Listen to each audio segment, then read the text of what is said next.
السلام علیکم ورحمۃ اللہ وبرکاتہ۔ بسم اللہ الرحمن الرحیم۔ الحمد للہ رب العالمین والصلاة والسلام علی سید الانبیاء والمرسلین وعلی آلہ واصحابہ اجمعین، اما بعد فإن اصدق الحدیث کتاب اللہ واحسن الہدی ہدی محمد صلی اللہ علیہ وسلم وخیر الامور عوازمها وشر الامور محدثاتها وكل محدثة بدعة وكل بدعة ضلالة وكل ضلالة في النار۔ وبالسند المتصل منا إلى الشيخ الإمام الهمام الحافظ الحجة أمير المؤمنين في الحديث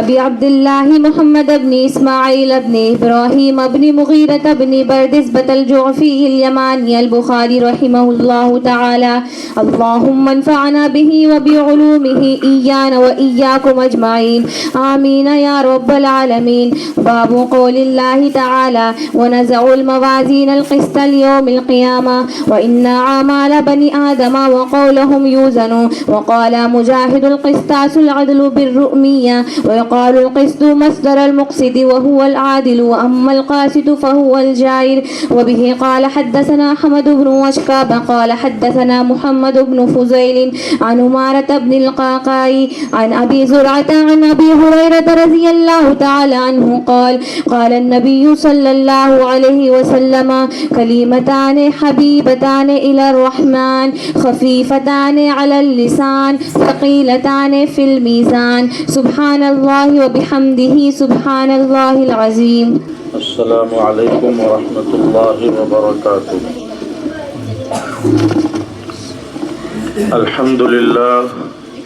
الحمد للہ رب العالمین،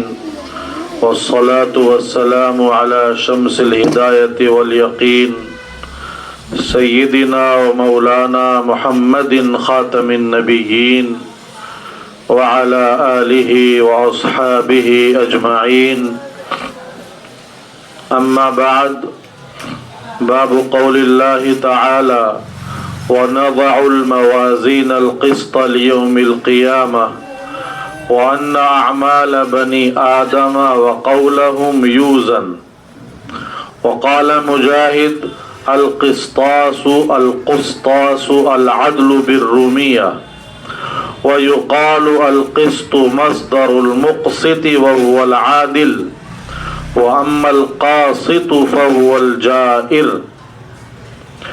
وبه قال حدثنا أحمد بن إشكاب قال حدثنا محمد بن فضيل عن عمارة بن القعقاع عن أبي زرعة عن أبي هريرة رضي الله تعالى عنه وعنهم أجمعين أنه قال قال النبي صلى الله تعالى عليه وسلم كلمتان حبيبتان إلى الرحمن خفيفتان على اللسان ثقيلتان في الميزان،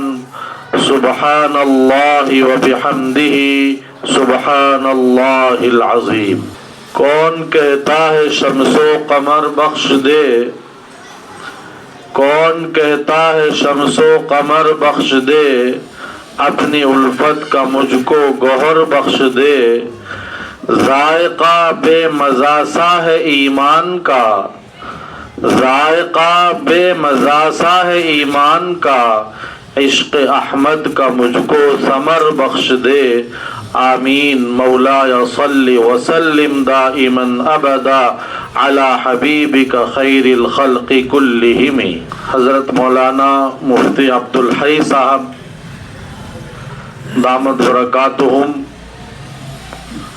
خود اپنے آپ میں ماشاءاللہ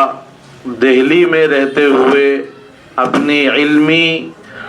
اور اپنی اختراعی صلاحیتوں کے نتیجے میں ایک وقت تھا کہ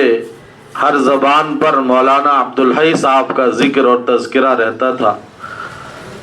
اللہ کا شکر ہے کہ اللہ تعالیٰ نے مولانا کو بڑا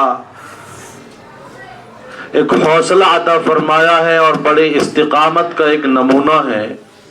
اور اللہ نے علم میں گہرائی اور گہرائی بھی عطا فرمائی ہے۔